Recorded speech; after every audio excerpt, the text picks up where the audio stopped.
हल्ल्यानंतर surgical strike झाला आणि पुलवामामध्ये दहशतवादी हल्ला झाल्यानंतर 12व्या दिवशीच एअर स्ट्राईक करून दहशतवाद्यांना यमसदनी पाठवण्यात आलं। मात्र जसं सर्जिकल स्ट्राईक नंतर घडलं की त्या संदर्भातले पुरावे मागितले जात होते, आता एअर स्ट्राईक संदर्भात देखील पुरावे मागितले जात आहेत। ममता बॅनर्जी असोत किंवा शरद पवार असोत, या सगळ्यांनीच आता याचे पुरावे मागण्यास सुरुवात केली आहे। पाहूयात यासाठी TV9 चा स्पेशल रिपोर्ट। बालाकोट मधल्या एअर स्ट्राईकचे नेत्यांना पुरावे हवे। त्यांच्या नावासकट जे लोक उचलून कारण उचलून पडले याचा अर्थ त्याच्या बॉडी आपल्याकडेच असणार ना, त्याच्यामुळे ती व्यक्ती कोण, त्याचं नाव काय, त्याचा फोटो हा घेऊन टाकावा। 300 लोग मारे गए, 310 क्यों नहीं मारे गए, 305 क्यों नहीं कह दिया आपने, 299 गए, क्या 300 गिनती हुई थी, क्या कैसे गिनती हुई थी? कुठलीही कारवाई झाली की पुरावे मागण्याची सवय। पुरावे मागून सैन्याच्या कारवाईवर सवाल कशाला?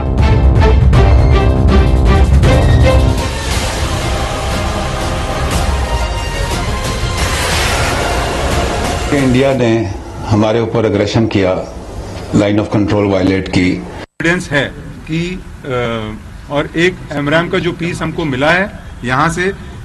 पुलवामा हल्ल्याचा बदला घेत 12व्या दिवशीच पाकिस्तानच्या बालाकोट मध्ये एअर स्ट्राईक करून दहशतवाद्यांचं पारावं घातलं।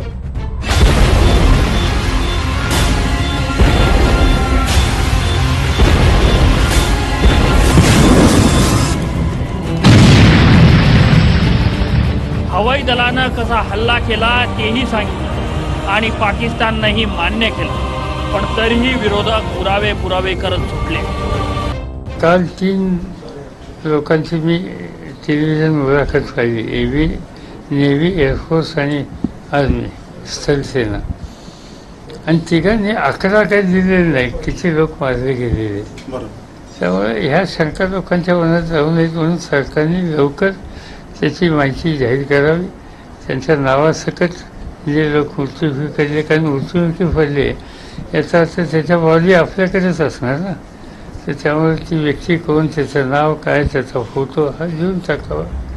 पश्चिम बंगालच्या मुख्यमंत्री ममता बॅनर्जींनी किती मृत्युमुखी पडले याचा खुलासा करण्याची मागणी केली आहे। हवाई हल्ल्यानंतर पंतप्रधान मोदींनी सर्व पक्षांशी चर्चा केली नाही। विरोधात या नात्यानं आम्ही बालाकोट ऑपरेशनची माहिती मागतो आहोत। आम्हाला हे जाणून घ्यायचंय की कोणत्या ठिकाणी बॉम्ब टाकले आणि किती दहशतवादी मृत्युमुखी पडले, त्यामुळे संपूर्ण ऑपरेशनची माहिती दिली गेली पाहिजे। हे झालं विरोधकांच्या पुराव्याचं, पण सध्या TV9 नं वर्षभरापूर्वी दाखवलेल्या राज ठाकरेंच्या बातमीचा एक व्हिडिओही व्हायरल होतोय। आज तुम्हाला सांगून ठेवतो, निवडणुकीच्या तोंडावरती किंवा निवडणुकीच्या मध्यात अशीच कुठची तरी एक घटना घडवली जाईल, मोठी घटना घडवली जाईल आणि तुमच्या सगळ्यांचं लक्ष हे फक्त त्या गोष्टींकडे वळवलं जाईल। तुम्ही इतर बाकीच्या ज्या काही भ्रष्टाचाराच्या या गेल्या 4-4.5 वर्षातल्या गोष्टी आहेत ह्या सगळ्या विसरून जाल आणि हिंदुस्थान वर्सेस पाकिस्तान एवढ्या फक्त गोष्टी तुमच्या समोर उभ्या करायच्या, एक शत्रू उभा करायचा। त्या असल्या गोष्टी गेले अनेक वर्ष अमेरिका करत आली। आता राज ठाकरेंच्या याच वक्तव्याचा आधार शरद पवारांनी घेतलाय। आता जे हळूहळू चित्र पुढे यायला लागलेले त्यामुळे राज ठाकरे म्हणतात त्याच्यात काही तथ्य आहे का नाही याची शंका यायला लागली। विरोधकांच्या भूमिकेनंतर सवालही तितकेच निर्माण झाले। देशावर हल्ला झाल्यावर प्रत्युत्तर देणं विरोधकांना मान्य नाही का? विरोधक जवानांच्या मनोबलाचा विचार का करत नाही? सरकारवर टीका करण्याच्या नादात लष्कराला टार्गेट कशाला? पाकिस्तानने किती जरी कुरघोड्या केल्या, किती जरी अतिरेकी कारवायांना प्रोत्साहन दिलं, तरी त्यांना त्या पद्धतीचा जाब विचारताना बऱ्याच वेळेला आंतरराष्ट्रीय समुदाय कमी पडतो असं भारतीयांचं मत होत चाललेलं आहे। तरीही भारत हा एक जबाबदार देश आहे। अशा पद्धतीच्या कारवाया झाल्यानंतर जर त्याच्या बाबतीत जर काही शंका उपस्थित केल्या जात असतील तर त्या संदर्भात देखील सरकारने आवश्यक ते पुरावे जनतेसमोर आणले पाहिजेत, जगासमोर आणले पाहिजेत। भारतीय जनता पार्टीचे नेते किंवा भारतीय जनता पार्टीच्या भवितव्यापेक्षा सैन्याचं कुठल्याही पद्धतीत खच्चीकरण करणं आणि पुरावे मागणं, तुम्ही आज बघताय की सध्या तरी आपण हिंदुस्थान म्हणून जे काय आपलं आर्म फोर्सेस करतायत, सतत दबाव टाकतायत आणि जी काय आपली सध्या कूटनीती सुरू आहे, आताच आपले स्क्वॉड्रन लीडर अभिनंदन यांना पाकिस्तानने सोडलेलं आहे आणि मला असं वाटतं की ही म्हणजे दिस इज द राईट टाइम की आपण पाकिस्तानला धडा शिकवला पाहिजे. पाकिस्तानचे परराष्ट्र मंत्री असं काही बोलले असतील तर ही त्यांची पश्चात बुद्धी आहे. मुळामध्ये जैश ए मोहम्मदने स्वतः त्या हल्ल्याची जबाबदारी स्वीकारली आहे, त्याचा व्हिडिओ रिलीज केलेला आहे. कारण त्याने हेही म्हटलं की जैश ए मोहम्मदचा जो म्होरक्या आहे तो पाकिस्तानमध्ये आहे, तो आजारी आहे आणि त्याच्यामुळे ही सगळी पश्चात बुद्धी आहे. भारताने आपल्या ताकदीचं विराट रूप दाखवल्यानंतर पाकिस्तानचे पोपट हे बोलायला लागलेले आहेत. पण जोपर्यंत पाकिस्तान आतंकवाद्यांवर कठोर कारवाई करत नाही तोपर्यंत भारत आपली भूमिका सोडणार नाही. पुलवामा दहशतवादी हल्ला झाल्यानंतर विरोधकांनी एकजूट दाखवत सरकारच्या कारवाईला पाठिंबा दिला, पण राजकारण आलं की भूमिकाही बदलायला वेळ लागत नाही आणि असंच एअर स्ट्राईकच्या बाबतीतही होत आहे. ब्युरो रिपोर्टचा Pankaj Bhanarkar, TV9 Marathi.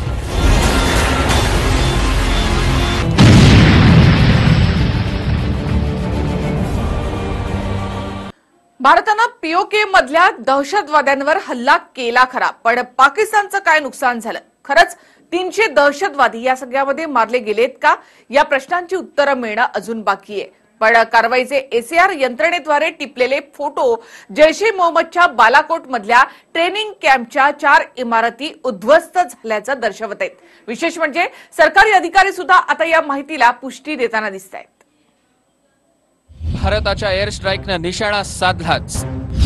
Air strike मध्ये जैशचं मोठं नुकसान. दहशतवादी तळावरच्या 4 इमारती जमीनदोस्त. ACR फोटोंमधनं पुरावे समोर येणार. जैसा कहा पहले कि हमारे पास एविडेंस है कि जो हम करना चाहते थे, जो हम टारगेट को जितना डिस्ट्रॉय करना चाहते थे, जो इफेक्ट हमको चाहिए था वो हमको इफेक्ट मिल गया. अब वो गवर्नमेंट के ऊपर है कि हायर लीडरशिप पे कि किस तरह, कब और कैसे वो एविडेंस देना है या नहीं दिखाना. पुलवामा हल्ल्याचा बदला म्हणून भारतीय हवाई दलानं पाकिस्तानच्या बालाकोट मधल्या दहशतवादी तळावर हवाई हल्ला केला. पण या हल्ल्यात नेमकं काय झालं असा प्रश्न वारंवार उपस्थित केला जातो. सेना दलानं पुराव्यांचा चेंडू सरकारकडे ढकलल्यामुळे तर नुकसान किती झालं हा प्रश्न आणखीन उत्कंठा वाढवतोय. पण सध्याच्या माहितीनुसार सिंथेटिक अपेर्चर रडार अर्थात ACR यंत्रणेद्वारे टिपलेल्या फोटोंमध्ये जैशच्या 4 इमारती उद्ध्वस्त झाल्याचं समोर येत आहे. जैश ए मोहम्मदचं ट्रेनिंग कॅम्प या इमारतींमध्ये चालत होतं. मदरसा, तालीम उल कुराणच्या परिसरामध्ये या 4 इमारती होत्या. ग्वालेरसह इतर हवाई तळांवरनं मिराज विमानं निघाली आणि त्यांनी S-2000 प्रकारचे प्रिसिजन गाइडेड म्युनिशन टाकत यशस्वी लक्ष्यभेद केल्याचं उघड झालंय. हल्ल्यामध्ये उद्ध्वस्त झालेली एक इमारत गेस्ट हाऊस म्हणून वापरली जात होती. याच इमारतीमध्ये मौलाना मसूद अझहरचा भाऊ राहत होता.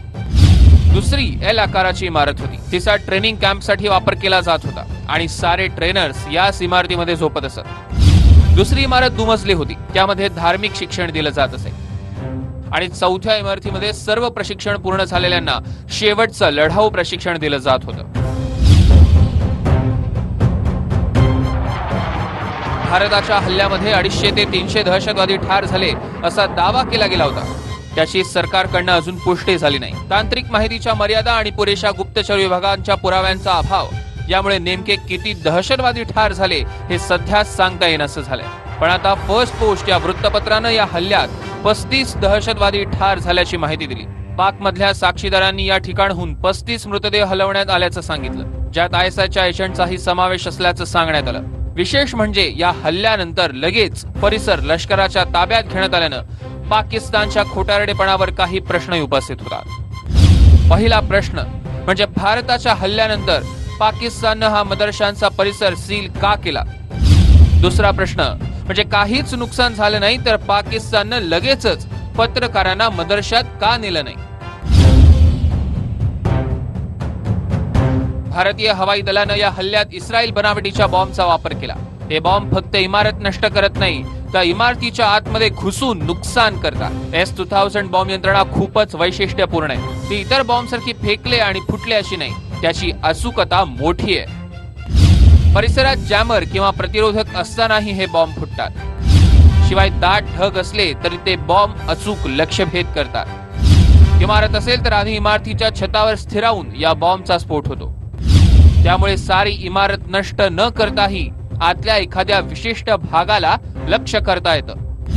इतकंच नाही तर रिमोट कंट्रोलद्वारे नियंत्रित केले जाते. यामुळे लक्ष्याजवळ गेल्यानंतरही हवा तेव्हा त्याचा स्फोट करता येऊ शकतो.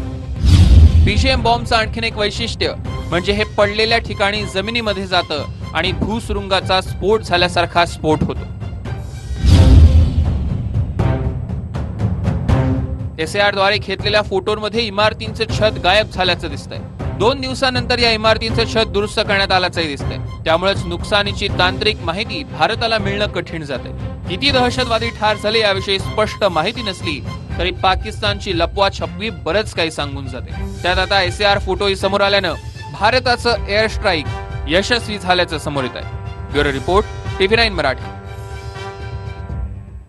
ज्या सिंथेटिक अपर्चर रडार अर्थात ACRनं बालाकोट हवाई हल्ल्याचे फोटो घेतले ती यंत्रणा नेमकी काय आहे ते देखील आपण जाणून घेऊया. सिंथेटिक अपर्चर रडार म्हणजेच काय तर आपण बघूयात. ही रडार विमानाच्या SAR द्वारे उडणाऱ्या विमानाच्या सर्व बाजूंची छायाचित्र यामध्ये मिळतात.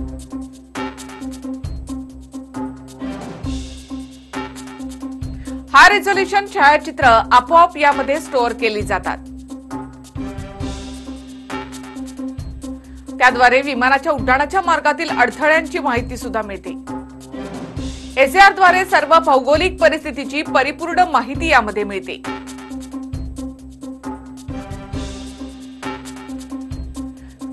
त्यामुळे हेच फोटो मोहिमेचे पुरावे म्हणून सुद्धा वापरता येतात.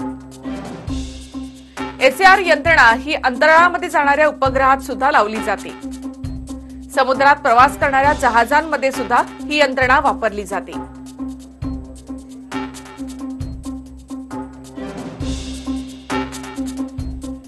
रडार म्हणजे काय? हा एक पाहणारं यंत्र आहे. त्याच्यावरती आपल्याला त्याच्या मार्फत, रडारच्या मार्फत जमिनीवरती काय चाललंय, आकाशामध्ये काय चाललंय, कोणत्या क्षेत्रात काय चाललंय हे आपल्याला दिसून येतं, कळून येतं. ते एक रडार असतो जे माणसाचं पाऊल असतात चालताना रात्री किंवा दिवसा त्याची निशाणी आपल्यावरती येते, त्या स्क्रीनवरती येते, पडद्यावरती. त्याने आपल्याला कळतं की माणसं चाललेली आहे. दुसरं, समजा कोणते जानवर असतील, कोणती इतर व्यक्ती तर त्याच्यावरतून आपल्याला कळून येतं ते त्या चालवरतून. आणि दुसरं, त्या पावलांच्या कारण निघालेल्या आवाजावरतून पण आपल्याला कळून येतं ते. भारताचे विंग कमांडर अभिनंदन परत भारतामध्ये परतलेत. पण ज्या पाकिस्तानच्या F-16 या लढाऊ विमानाला भारतानं नष्ट केलं त्या पायलटनं देखील पॅराशूटच्या सहाय्यानं स्वतःचा जीव वाचवण्यासाठी उडी घेतली होती. उडी घेतल्यानंतर हा पायलट सुखरूप होता. पण त्या पायलटला पाकव्याप्त काश्मीरमध्ये भारतीय समजून मारहाण करण्यात आली आणि त्यानंतर त्यामध्येच त्याचा मृत्यू झाला असा दावा आता करण्यात येतोय. लंडनमध्ये राहणारे वकील खालिद उमर यांनी फेसबुक पोस्टवर एक पोस्ट करून F-16च्या पायलटचा POKतल्या नागरिकांच्या मारहाणीमध्ये मृत्यू झाल्याचं म्हटलं. F-16 लढाऊ विमानाला पाकिस्तानी पायलट शहाजुद्दीन उडवत होते असंही म्हटलं जातं.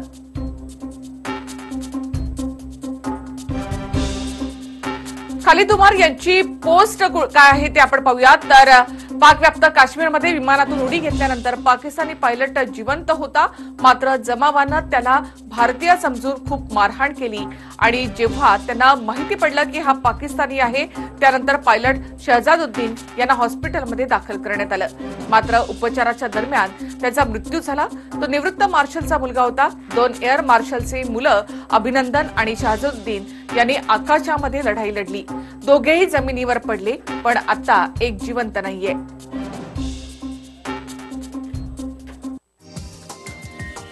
हा व्हिडिओ तुम्हाला आवडला असेल तर असे आणखी व्हिडिओ पाहण्यासाठी TV9चं YouTube चॅनल सबस्क्राईब करा, बेल बटन दाबा. ताज्या घडामोडींसाठी लॉग ऑन करा TV9marathi.com.